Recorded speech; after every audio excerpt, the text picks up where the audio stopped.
بسم اللہ الرحمن الرحیم۔ تو رسول کا اس قوم میں سے ہونا اس قوم پر مزید اقامت حجت کا راستہ ہے، اور پھر دوسری بات یہ کہ قومیں اپنے افراد کی طرف مائل ہوتی ہیں، ان کی مدد کرنا، نصرت کرنا اور ان کا ساتھ دینا اور ان سے محبت کرنا۔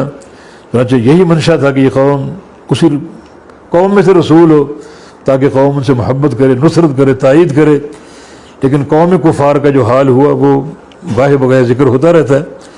تو اس رسول کے 3 وظائف ہیں: یتلو علیہم آیاتہ ویزکیہم ویعلمہم الکتاب والحکمہ، ایک اللہ کی آیتوں کی تلاوت کرنا، دوسرا ان کا تزکیہ کرنا، اور تیسرا ان کو کتاب و حکمت کی، قرآن و سنت کی تعلیم دینا۔ تو یہ وظائف متعین ہیں کہ رسول یہ کام کرے، اور آپ نے کیے۔ اور جو نبی علیہ السلام کی حدیث ہے العلماء ورثۃ الانبیاء، کہ علماء انبیاء کے وارث ہیں، تو یہ وراثت کا حق تبھی ادا ہوگا جب انبیاء کرام کی طرح علماء بھی ان 3 وظائف کو سمجھیں، ان 3 وظائف کو سمجھیں۔ مساجد بنتی ہیں، علماء کا اس میں تقرر ہوتا ہے، تو اپنی مساجد میں امامت کے ساتھ، جمعے کے خطبات کے ساتھ یہ 3 وظائف انجام دیں۔ ایک یہ کہ اپنے نمازیوں پر قرآن کی تلاوت کریں اور قرآن پڑھ کر ان کو سمجھائیں، ان کو سکھائیں، ان کو یاد کرائیں۔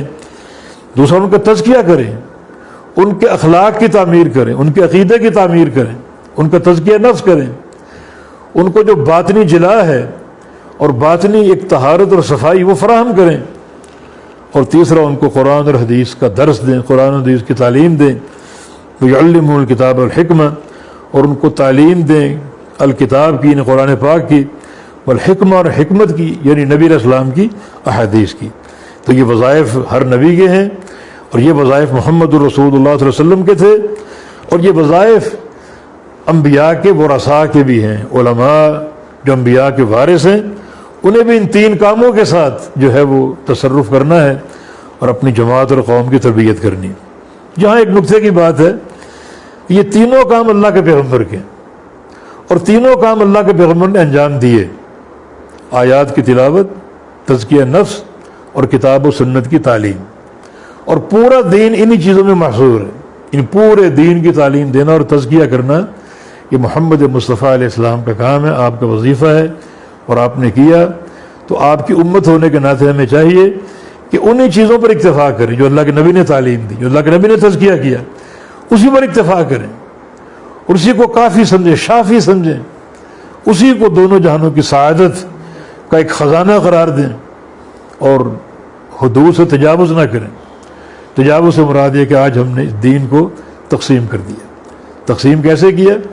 ہم نے جو ہے وہ 3 قسمیں بنائی دین کی۔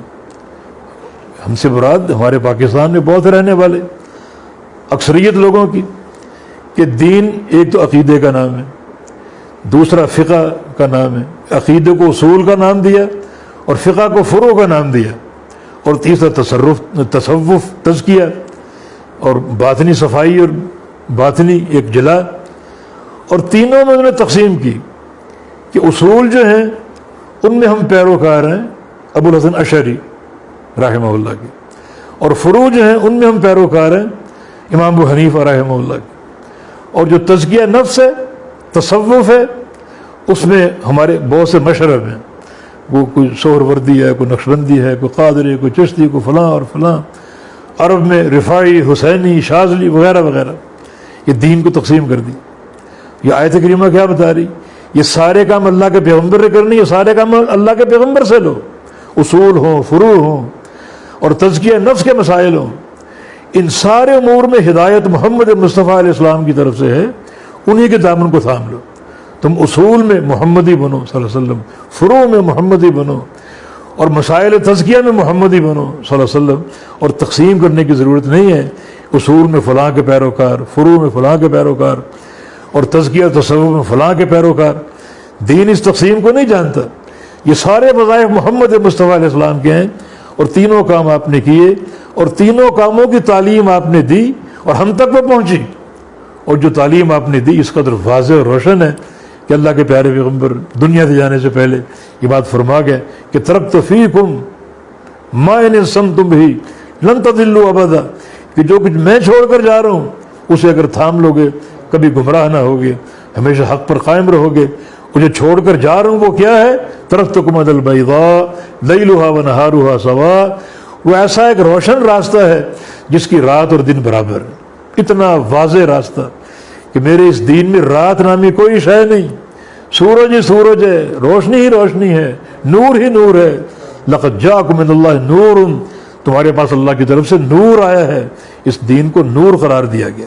تو ہر چیز موجود ہے، ہر چیز واضح ہے، اور ہر چیز میں اگر ہم اللہ کے پیارے پیغمبر کے پیروکار بن جائیں، یہ عافیت کا راستہ اور نجات کا راستہ اللہ پاک کا فرمانے کہ یا ایھا الذین آمنوا اطیعوا اللہ واطیعوا الرسول ولا تبطلوا اعمالکم، اے ایمان والو اللہ اور اس کے رسول کی اطاعت کرو اور اپنے اعمال کو برباد نہ کرو۔